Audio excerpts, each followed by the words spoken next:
Esse filme amaldiçoado pelo TikTok já prediz o desastre que seria a continuação dessa franquia? Então, com o lançamento do trailer do segundo filme que tá para lançar nesse ano, bora relembrar o primeiro filme com spoilers e tirar mais algumas lições para nossas vidas.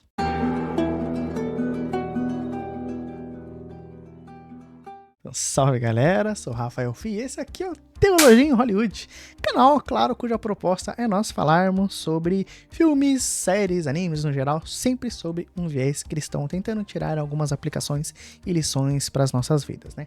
Então hoje eu quero falar sobre o filme Megan, o primeiro filme que ele é curioso porque eu, sinceramente, assisti ele muito mais vezes do que eu gostaria, né? Então eu acabei assistindo ele a primeira vez sozinho e eu já não gostei, assim, achei ele por um filme bem médio pra ruim. Mas acabou passando um tempo que eu assisti esse filme depois com a minha namorada da época, depois eu assisti de novo com o meu irmão e agora mais uma vez eu assisti pra fazer esse vídeo aqui. Mas cara, é um filme, ele tá bem mediano pra ruim assim, e eu fui assistindo outras vezes. Mas eu vou falar pra vocês que assistindo esse filme mais vezes, eu até que comecei a apreciá-lo um pouco mais e comecei a ver aspectos mais positivos nele. Então o que a gente pode falar do filme aqui? Só alguns comentários rápidos sobre o filme e a gente já passa para as nossas considerações, né? Mas fato é que esse filme, ele é um filme totalmente bobo e galhofa. Na primeira cena do filme, e já deixa isso bem claro com a gente, que a gente já começa com aquele trailer todo maluco de boneco que faz cocô e etc, né? Então a gente já vai ver que é um filme que ele tem um tom bem cômico, que ele é um filme bem bobo, bem galhofão, né? Então, essa primeira cena, ela já mostra qual que vai ser todo o tom do filme, né? Mas a gente vai ver diversas cenas, assim, que elas também chegam a ser meio engraçadas, né? Que é claro que são decisões ali só pro roteiro seguir em frente, mas a gente vê alguns detalhes na história que a gente fica assim, mas por que isso é assim, né? Então, por exemplo, a gente vê na história da menininha, que ela perde os pais e etc, ela vai morar com a tia, né? Só que ela vai pra casa da tia e fala assim, ah, nossa, ela não tem brinquedo, né? Que aparece a psicóloga, fala, nossa, mas cadê os brinquedos dela? Ah, ela não tem brinquedo. Mas por que ela não tem brinquedo, né? E ela perdeu os pais, não foi a casa dela não foi incendiada, não sofreu nenhum acidente. Por que ela não pegou os brinquedos da casa dela e trouxe? Isso não é explicado, né? Outra coisa que é engraçada também é a gente ver a tia dela, que trabalha numa fábrica de brinquedos, fazendo brinquedos para crianças, mas ela mesmo não tá nem aí pras crianças e nem gosta das crianças, nem sabe lidar com crianças, né? Então é curioso, é claro que isso é proposital, não é sem querer, né? Não é nenhum furo de roteiro nem nada, é bem proposital, mas mostra, né, como essas pessoas que estão no mercado de trabalho fazendo brinquedos nem sequer interagem com criança, sabe o que a criança pensa ou deixa de pensar. A Megan, como uma boneca, como uma personagem em si, ela tem esse lance, esse vale da estranheza ali, então ela parece de fato uma criança, né? De fato, a atriz é uma criança, né?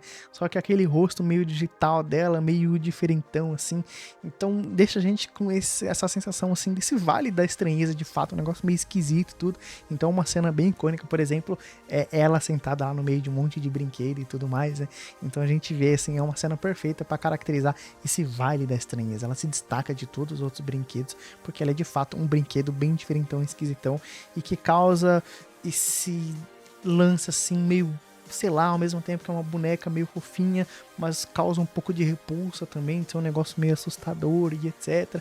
E justamente pelo fato da Megan ser essa inteligência artificial tão imprevisível que a gente não sabe o que esperar dela, que torna o filme interessante de se acompanhar, no sentido da gente ficar esperando assim, qual que vai ser a próxima peripécia que essa boneca vai aprontar, né? Qual que vai ser a próxima pegadinha dessa boneca, porque a gente realmente não sabe o que esperar dela. E eu até gosto desse lance assim dos robôs, onde, por exemplo, eu falei aqui no canal sobre um filme que também saiu esse ano, né, naquele Acompanhante Perfeita, que envolve ali também robôs e etc.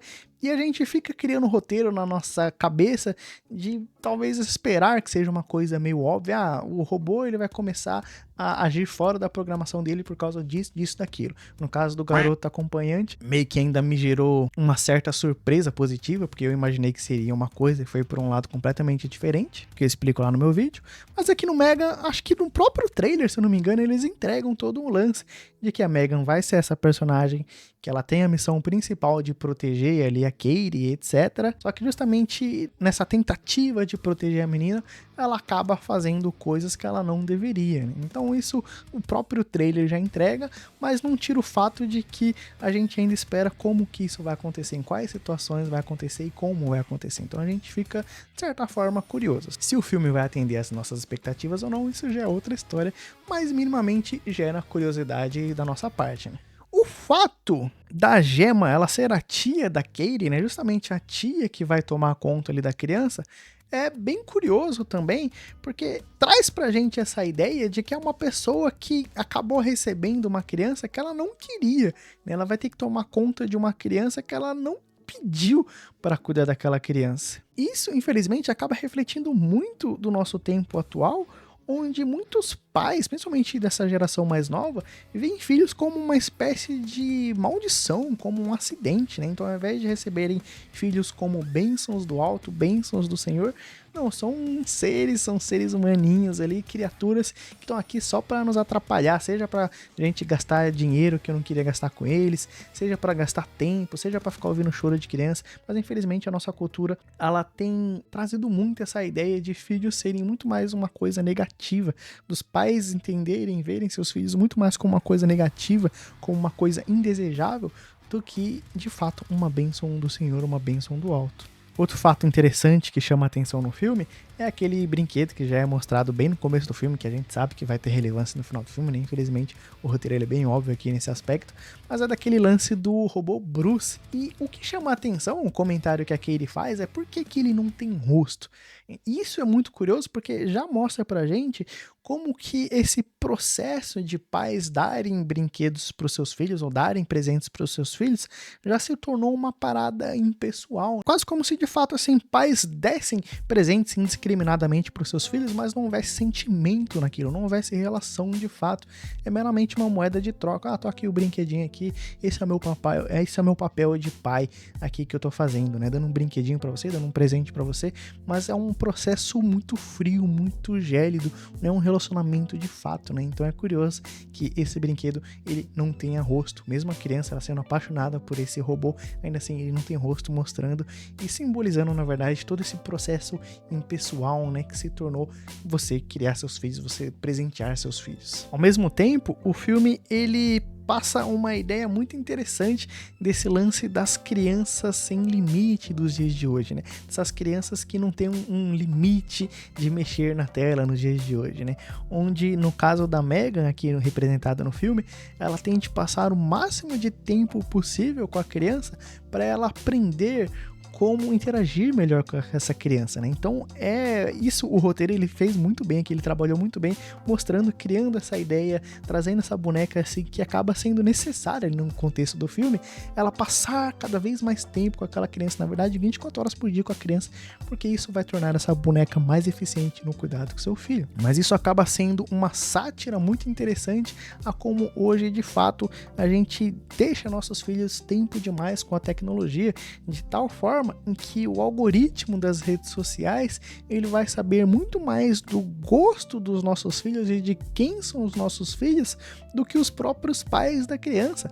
Essa é a grande crítica, uma das críticas do filme, que aqui eu acho que é feito de uma maneira muito inteligente. A Megan sendo essa robô que ela precisa aprender mais sobre a criança, por isso ela precisa passar 24 horas por dia com ela, sendo que na verdade a gente já tem feito isso, a gente já tem deixado os nossos filhos à mercê da internet e o algoritmo, mais uma vez, ele sabe muito mais dos nossos filhos do que nós mesmos. A gente vai ver isso no exemplo recente na série Adolescência, onde um dos pontos principais também é o uso da internet por parte das crianças ali e etc, né? Já tem vídeo aqui no canal falando sobre também. Uma outra frase que ela é bem curiosa e chama bastante atenção nesse filme aqui, que ela vai ser repetida inclusive mais de uma vez, que aparece ali no comercial da Megan de maneira geral, é essa ideia assim de, olha, a Megan ela vai tomar conta ali de todas as coisas, das pequenas coisas, enquanto você vai poder gastar tempo no que realmente importa. E é curioso que quando a Gemma ela fala isso, mostra a imagem dela assim, com as pernas pra cima, mexendo no computador ali, nem trabalhando, né? Parece que ela tá literalmente tendo um momento de prazer, sendo que isso, mais uma vez, acaba sendo um reflexo da nossa realidade, onde gastar tempo com os nossos filhos, passar tempo com os nossos filhos, é de fato visto como uma coisa negativa, visto como uma coisa pequena, visto como uma coisa enfadonha, visto quase como uma tortura, uma coisa negativa. E as coisas que realmente valem a pena é o meu lazer, é o meu prazer, é o meu entretenimento. É aquilo que gira em torno de mim. Então, infelizmente, nos dias de hoje, a nossa sociedade, ela gira muito em torno de nós mesmos, dos nossos gostos, do que a gente gosta de fazer, de quem nós somos. E a gente negligencia, inclusive, até mesmo uma criança que tem carência de atenção, que tem carência de afeto, que tem carência ali da presença dos pais, de serem amadas. Mas a gente vê isso como uma coisa enfadonha e negativa, porque dá trabalho, realmente dá trabalho. E a gente prefere fazer coisas que a gente gostaria de estar fazendo. Eu prefiro, os pais, né, preferem muito mais estarem ali rolando o feed do Instagram, perdendo tempo vendo um meme ou sei lá, qualquer outra coisa, ao invés de trocar a fralda do seu filho. E de novo, aqui eu não quero ser hipócrita também, é claro. Eu não tô dizendo, né, que você trocar uma fralda suja, você vai trocar com um sorriso no rosto ali e etc, né? Não é esse o grande ponto. Mas fato é que a ordem de importância que a gente dá para as coisas, ela tá muito desbalanceada. E o filme aqui, mais uma vez, ele acerta muito bem nessa crítica e nessa ilustração de como a nossa sociedade ela tem funcionado nos dias de hoje. Outro ponto interessante, crucial, que passa desapercebido aqui nesse filme, é que a gente nota muito mais a criança e a relação da criança com a tecnologia e etc. Mas o filme, de maneira assim, um pouco imperceptível, ele traz a discussão também de como adultos são moldados por essa tecnologia, principalmente na figura da Gemma, ali da tia da Katie, né? Onde a gente vê uma mulher um pouco mais de idade, que ela é extremamente vazia, extremamente sem sentimentos, sem emoções. Se a gente parar pra prestar atenção no filme, parece até que ela é mais robô do que a própria Megan. Ela é alguém que vive única e exclusivamente pro trabalho, que é a única coisa que a gente vê ela fazendo no filme inteiro. As únicas relações de amizade que ela tem são no trabalho, ela não tem nenhum entretenimento, nenhum lazer. Todo o tempo que a gente vê ela, ela tá trabalhando, né? Até o filme tem uma brincadeira, assim, de que ela usa o Tinder e etc, mas a gente não vê nem, de fato, ela gastando tempo buscando relações amorosas ou coisa do gênero. Parece que é alguém, de fato, vazio, sem rotina, sem nada pra fazer, que vive única e exclusivamente pro trabalho. É alguém que menospreza as relações humanas, alguém que menospreza até mesmo o cuidado de uma criança frágil que acabou de perder os pais e que necessita de atenção. Parece que ela negligencia tudo isso e ela é uma pessoa vazia que, apesar de trabalhar numa empresa que cria brinquedo para crianças, ela mesma não tá nem aí para as crianças, ela mesma não tá nem aí para nada. Parece que ela vive única e exclusivamente para o seu trabalho. Então traz mais uma vez esse âmbito dessa discussão também no lado dos adultos, né? Como nós adultos lidamos com a tecnologia, porque fato é que é muito fácil para nós virarmos e falarmos assim, mas a tecnologia, internet, tecnologia sem celular ou qualquer coisa do gênero, é só uma ferramenta, né? Elas são neutras e o que vai determinar de fato uma coisa ruim ou não é o uso que nós fazemos dessas coisas. Isso não é totalmente verdade, porque as tecnologias, elas têm sim poder de mudar o contexto à nossa volta, né? Eu tenho 2 vídeos aqui no canal onde eu falo sobre o anime Cyberpunk, em que eu trago essa discussão também, onde tecnologias, elas têm sim esse poder de mudar as nossas relações, mudar a forma que a gente interpreta o mundo, mudar a forma que a gente interpreta o próximo, a forma que a gente interage com o próximo, a forma como a gente interage com a nossa cultura, a forma em que nós interagimos com o próprio Deus. Então a tecnologia, ela não é totalmente neutra, ela sim tem poder de mudar a nossa opinião sobre as coisas, mudar a forma em que nós interagimos com as coisas à nossa volta, coisas e pessoas, né, coisas assim, de maneira geral. Ao mesmo tempo em que a cena final ali, bem no finalzinho do filme, onde, né, depois delas darem cabo da Megan, a gente vê que a Megan, ela não foi totalmente finalizada, em que ela fez um upload ali da mente dela, ou sei lá, ali pra Alexa, né, ou seja, mostrando que, cara, a gente não vai se livrar da tecnologia tão cedo, na verdade a gente não vai se livrar da tecnologia, ela veio e ela chegou para ficar. Cabe a nós aprendermos a lidar com elas. Tecnologia, inteligência artificial, todas essas coisas, elas vieram para ficar.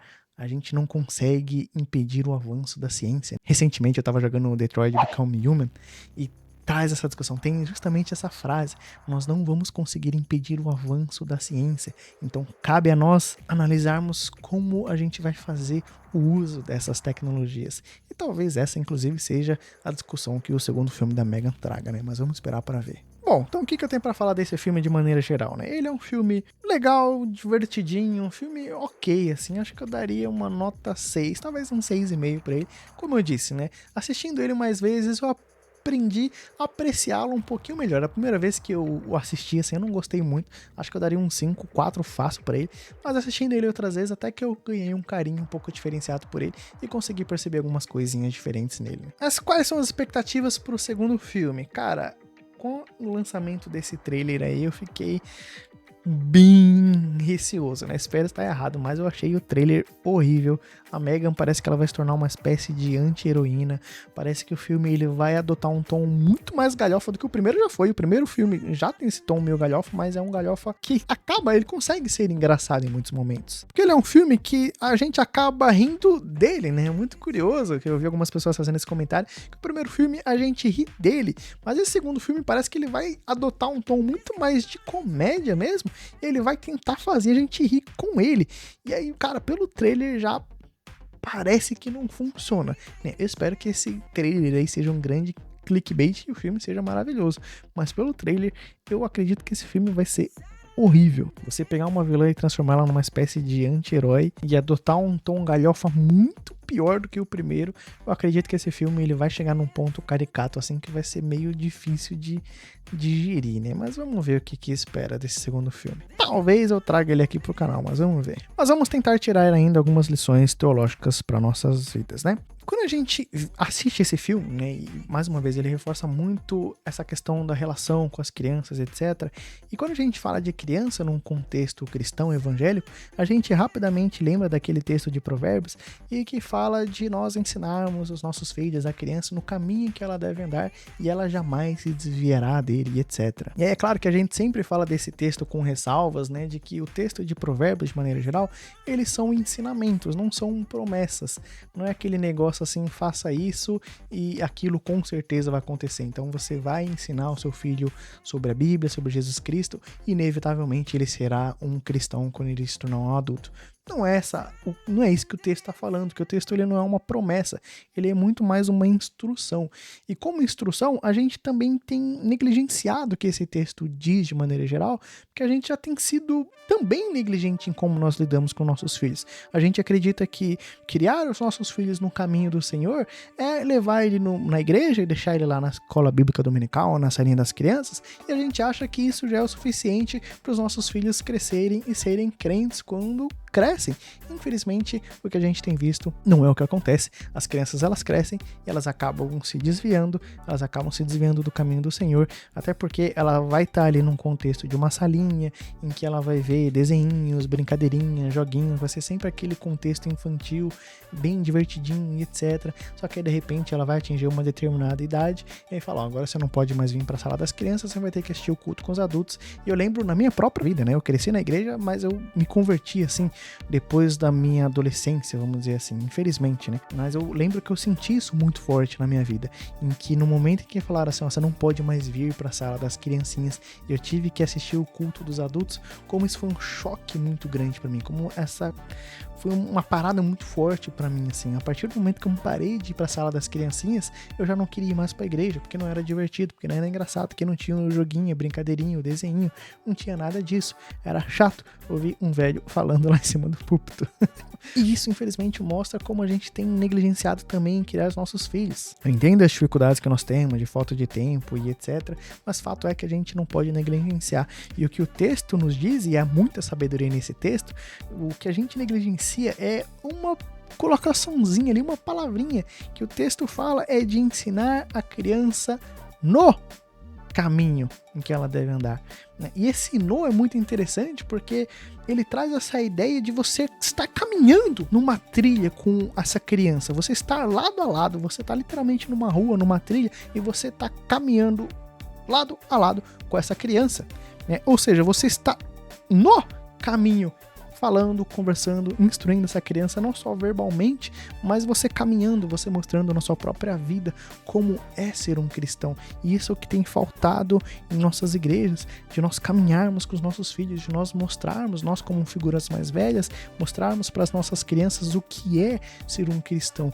E a partir do momento então que a gente caminhar de fato no caminho com os nossos filhos, com as nossas crianças, aí sim haverá uma probabilidade muito maior. Não é uma promessa, mas há essa probabilidade muito grande dos nossos filhos de fato não se desviarem do caminho do Senhor, porque de fato eles aprenderam não só da nossa boca, mas eles caminharam, eles estavam do nosso lado, eles viram a nossa atitude, eles viram o nosso agir, eles viram o que é ser um cristão. Não é meramente levar para uma escola bíblica dominical e largar ele lá assistindo a professorinha falando de Davi ou de Moisés, mas é de fato você pegar o seu filho, você instruí-lo, você falar com ele, conversar com ele, você reforçar às vezes o ensino da igreja, mas é você também mostrar no dia a dia, participando da vida do seu filho, ensinando sobre a palavra de Deus e vivendo a palavra de Deus visivelmente, para que ele possa viver, para que ele possa seguir os seus passos.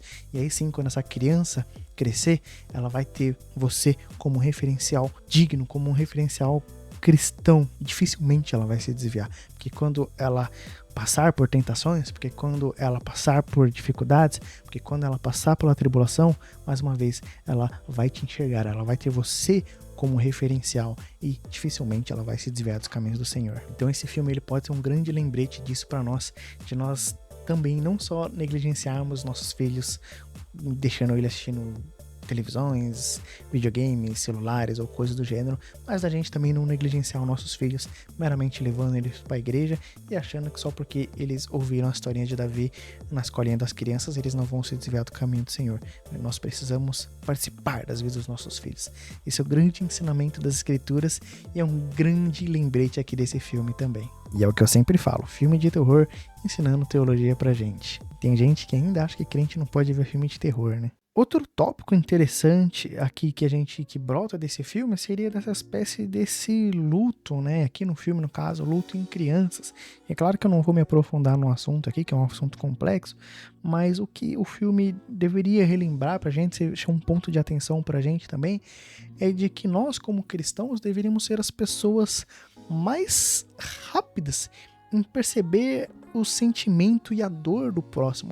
Nós, como cristãos, deveríamos, né? Infelizmente não somos muitas vezes, mas nós deveríamos ser as pessoas mais sensíveis ao nosso próximo, mais atento à dor do outro. A gente deveria, de fato, como comunidade, como igreja, ter esse sentimento, ter esse estilo de vida de rir com o que se alegra e de chorar com o que chora.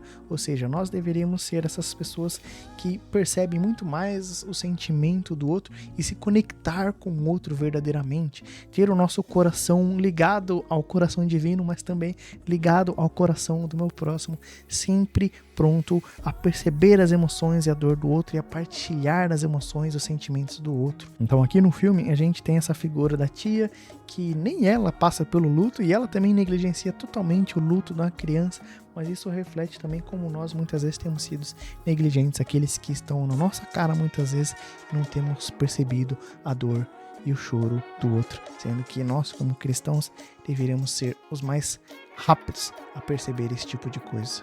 Se o nosso Deus é aquele que guarda as nossas lágrimas em um vaso, em um odre, ele presta atenção em cada lágrima que nós derramamos, nós também devemos imitar nosso Pai Celeste, estar prontos a reconhecer a dor do outro e partilhar da dor do outro e sentir da dor do outro. E por fim, né, uma outra frase que me chamou muita atenção assistindo esse filme é quando a Katie, falando da Megan ali, ela fala assim, olha, quando a Megan ela interage, quando ela fala comigo, quando ela interage comigo, é como se eu fosse a coisa mais importante do mundo para ela.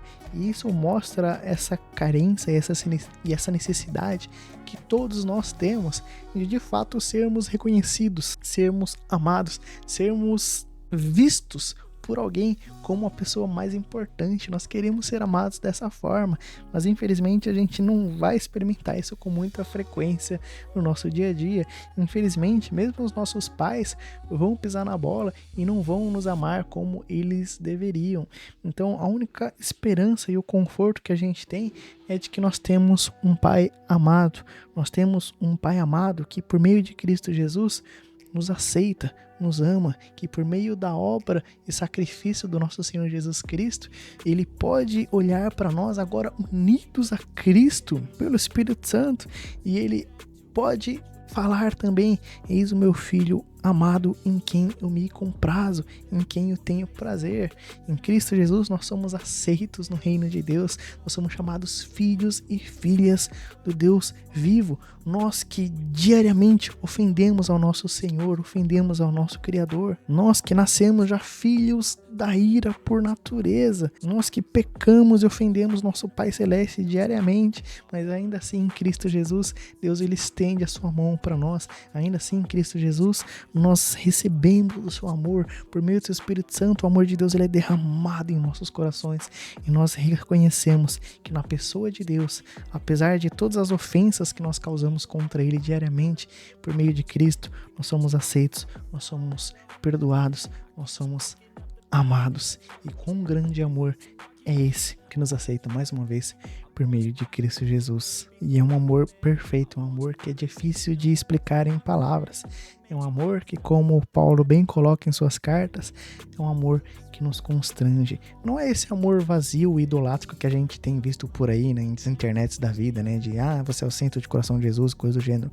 Não é esse amor vazio, mas é um amor santo, é um amor perfeito, é um amor que nos corrige em nossas falhas, é um amor que, por amor a si mesmo, e louvado seja Deus porque ele ama a si mesmo sobre todas as coisas, que ele pode derramar um amor mais perfeito sobre nós, e nós partilharmos, experimentarmos desse amor e reconhecermos que na pessoa de Jesus Cristo nós recebemos tudo que nós necessitamos, que na pessoa de Jesus Cristo a gente experimenta o amor de Deus de uma maneira inexplicável e indescritível, que a gente não precisa ter essa mesma sensação que a Katie falando da Mega, eu queria que fosse assim.